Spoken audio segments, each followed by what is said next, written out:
sih teman-teman diundang ke sebuah acara, misalnya ke acara ulang tahun, atau sebuah pernikahan, atau mungkin sebuah perayaan kelulusan? Saya yakin ya semuanya pernah. Sekarang saya tanya deh, bagaimana cara kalian diundang? Pakai kertas atau sekedar lisan saja?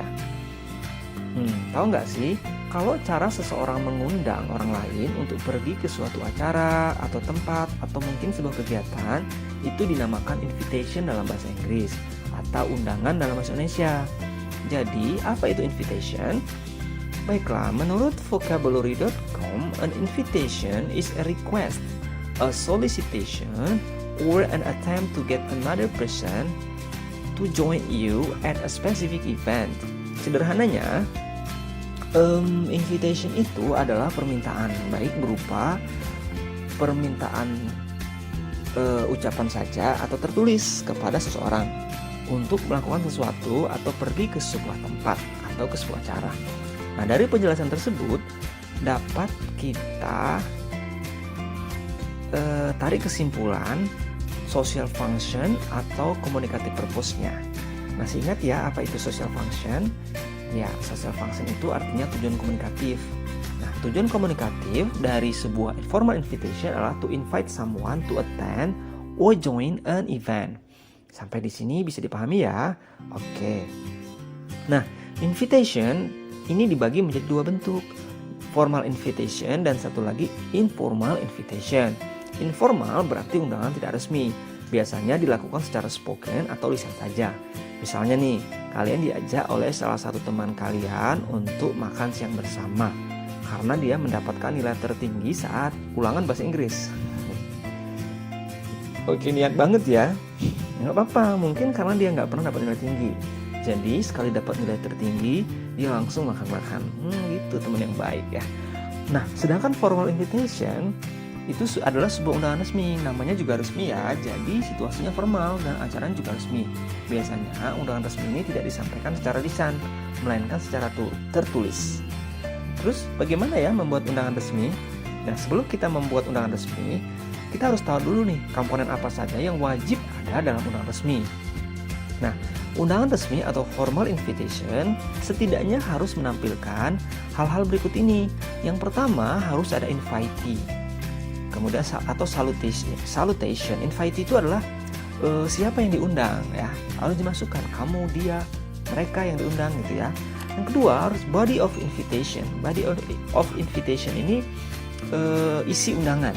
Nah, dalam isi undangan biasanya mencakup hal-hal berikut ini. Yang pertama harus jelas eventnya apa atau occasionnya apa.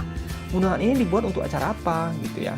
Selanjutnya harus ada day, date, and time. Ini penting nih, harus masukin hari, tanggal, dan waktu yang jelas.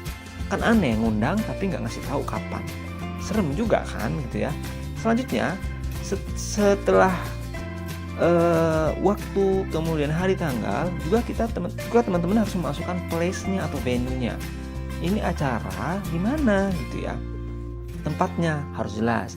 Dan yang terakhir harus juga jelas host atau inviternya siapa. Ini orang yang punya acara siapa sih, kan gitu. Nah, oke ya. Selain itu, selain komponen yang saya sebutkan itu, selalu juga harus diperhatikan bahwa undangan resmi ini biasanya dicetak pada selembar kartu undangan dengan memperhatikan karakteristik. Karakteristiknya biasanya sebagai berikut. Yang pertama, biasanya undangan resmi itu menggunakan bahasa yang mudah, simple, jelas, dan ringkas. Selain itu, gaya bahasa juga harus diperhatikan. Jangan menggunakan bahasa yang kasar dan tidak sopan. Harus diingat ya, ini adalah undangan resmi, jadi pilihlah kata-kata yang sopan dan baik. Berikutnya, informasi yang disampaikan juga harus detail. Jangan sampai informasi-informasi penting malah tidak tersampaikan dalam kartu undangan. Kan aneh kalau misalnya kita mengundang orang tapi kita lupa untuk menginformasikan alamat atau tempat berlangsungnya acara. Nanti yang diundang bingung pergi kemana. Oke, bisa ya? Baiklah, setelah komponen dan karakteristik, sekarang saya ajak teman-teman untuk memperhatikan sebuah contoh kartu undangan berikut ini. Baik, dalam kartu undangan ini kita tahu nih bahwa kamu nih atau kita yang diundang pada sebuah acara makan malam yang diadakan oleh Tina Williams. Jadi eventnya adalah makan malam. Host atau inviternya adalah Tina Williams. Waktunya adalah 9 Desember jam 7 malam sampai 9 malam. Tempatnya di Crescent Hotel. Di Dallas ya, Texas. Jauh banget ya. Texas. Texas itu Tegalrejo Kapasan. Jauh banget ya, oke. Nah, undangan resmi ini terlihat sederhana, namun semua informasi sudah tersedia ya kan ya. Mulai dari siapa yang diundang, isi undangannya apa, acaranya apa, lokasinya di mana, waktunya kapan. Bahkan juga di sana disediakan sebuah nomor kontak yang dapat kita hubungi untuk konfirmasi kehadiran. Atau dalam bahasa Inggris istilahnya RSVP. Itu berasal dari bahasa Prancis ya, yang artinya kurang lebih please reply, atau dalam bahasa kita konfirmasi kehadiran, ya enggak? Nah, oke, itu adalah contoh sebuah undangan resmi. Sudah bisa ya untuk membuat sebuah undangan resmi. Kalau sudah, silahkan kalian mencoba untuk membuat sebuah undangan versi kalian sendiri. Nah, baiklah, demikian video tentang cara membuat undangan dalam bahasa Inggris. Semoga bermanfaat. Bye-bye. Assalamualaikum warahmatullahi wabarakatuh.